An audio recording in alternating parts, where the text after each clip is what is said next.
Here we are on session 5. This is grasping main ideas in nonfiction or expository text.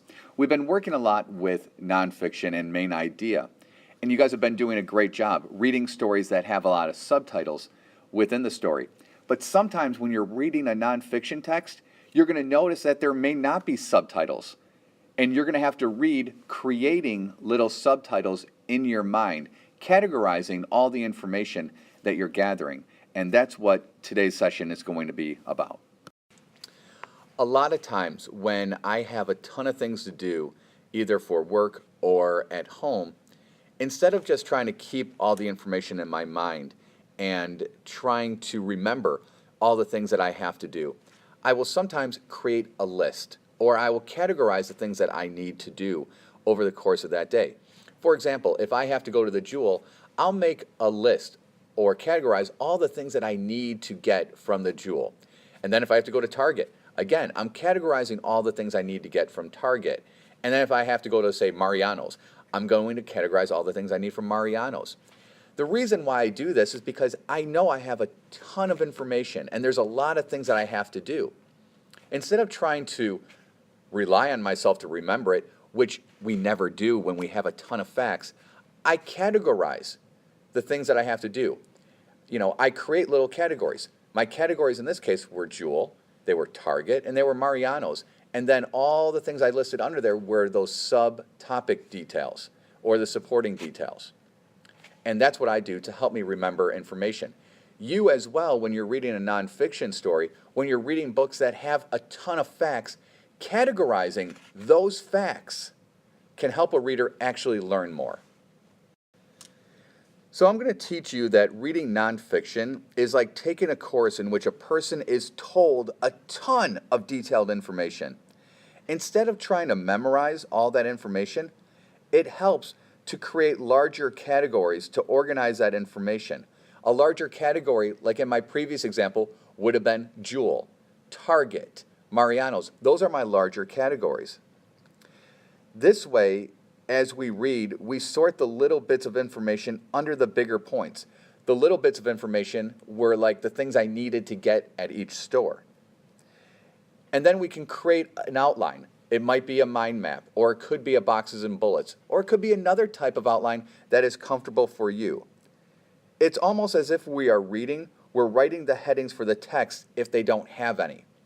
Because sometimes we're going to read a nonfiction text that doesn't have a heading. And as we're reading, we're kind of creating it in our mind based on the information we're taking in.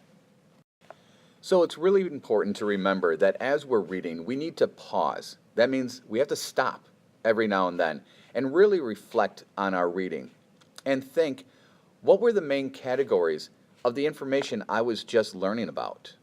Because our books are loaded with information. How would I sort that information? Sometimes it's really easy when we're familiar with a topic. I know all of us are really familiar with the human body. So if we're reading a book about the human body, we could assume that we are going to learn about maybe the different digestive systems, or some of the things that the human body can do, or how it protects itself, or how we use it. We know categories that are going to arise. That's normal. But when we don't know the text, that is when we need to read, gathering that information in our mind, really stopping and pausing and creating those categories. Not all nonfiction texts that you are reading are like the ones that you have, where you have a lot of subtitles. Most expository texts, these nonfiction texts, are written like textbooks, and they don't have the subtitles. And that's why you have to read thinking of subtitles, gathering that information, putting it into categories, and creating your own little subtitles. So I'm going to read to you an example of a nonfiction text that I found where it didn't have any subcategories.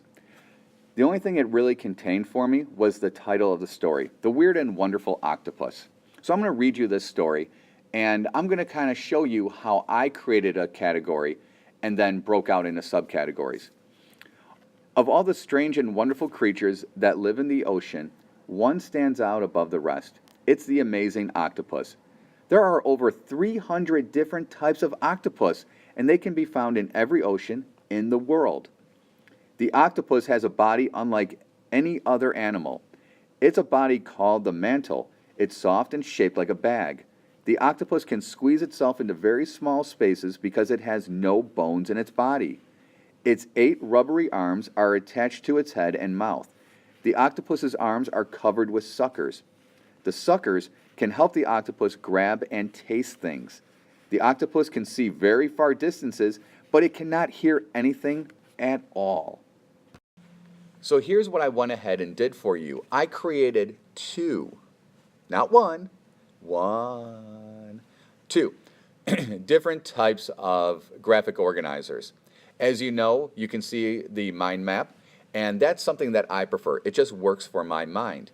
And you can see what I did is I put in blue the title of the book for myself, The Weird and Wonderful Octopus. And then I branched out from there, my first category. If you notice in the story, what I did is I underlined a part of the story that I thought encompassed what the story was really about. And what I did is I put on there that it has a body unlike others, because the rest of that was all about the octopus's body. So then I put in my little details about the octopus's body. You can see that I have in there that it can squeeze into small places. That was one thing it said about its body, right? The body is called a mantle. That's important, right? So I added that as another detail. And then its body is soft and shaped like a bag. That's also important because it tells me about the body. All 3 of those details that I put in are all about the body. And that's why the body was my category, my subcategory that I created using my head, my brain. And then I have another example. It's kind of like a boxes and bullets.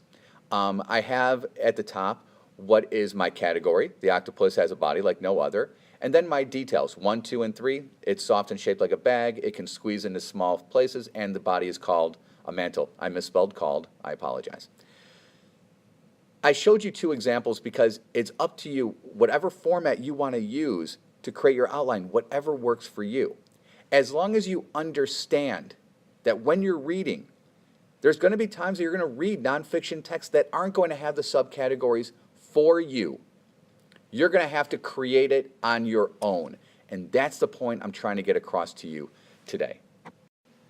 So I'm sure the bottom line at this point in time you're thinking is, okay, what is the assignment that I have to do? Here's what I want you to do. Today and every day, and from now on, when reading expository text, you are to read a little bit and then pause. When you pause, you are thinking about that information that you've gathered in your mind from the text that you're reading. Then organize that information in the text, and that usually means you'll be making little headings in your mind if the headings aren't already provided for you. But you should always, regardless if the headings are there for you or if you have to create the headings in your mind, you should be asking yourself 2 questions when you pause. What was the main idea? The main idea is this. And then, what are the smaller points that are going to prove my main idea? Think about the octopus story that I read to you. Think about how I made my category about the octopus's body and the details that supported it. They were all about the body, weren't they? And that's what yours should be too. Your main idea should be the bigger category, and then those details prove and go along with your main idea. I look forward to seeing your work. Make sure you submit it because I'm looking for evidence that you are mastering this standard, and I'm looking forward to providing you feedback on your outline, whichever form of outline you choose, if it's a mind map, boxes and bullets, summary, whatever works for you. Good luck, you guys.